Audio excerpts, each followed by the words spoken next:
À l'approche du 4 juin, des citoyens de la ville de Guiyang, dans la province du Guizhou, ont déployé publiquement des banderoles commémorant le mouvement étudiant du 4 juin 1989, appelant la fin des persécutions politiques et au jugement des meurtriers. Ce geste a attiré l'attention de centaines de passants. Mais les autorités locales ne sont pas intervenues, un fait qui a étonné à l'intérieur comme à l'extérieur de la Chine.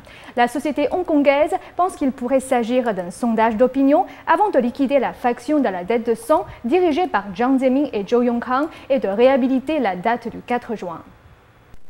Selon Li Chengxian, le président de l'Alliance au soutien au mouvement pour la démocratie en Chine, il est très encourageant de voir le peuple chinois commémorer publiquement les événements du 4 juin 1989 malgré la pression du régime communiste chinois.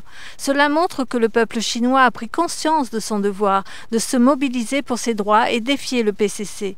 Selon Li Chengxian, tant que le peuple résistera, le PCC cédera. 係想開脱佢喺六四屠城嘅責任呢，亦都係睇到人心所向。大家都知道當年屠城呢係一個歷史嘅錯誤，呢個對於當權者係有壓力。咁我哋好希望即係湖灣最後都可以平反六四嚟向江澤民嗰方面去示威。 Récemment, Wen Jiabao a soulevé la question de la réhabilitation du 4 juin lors de discussions au sein du parti.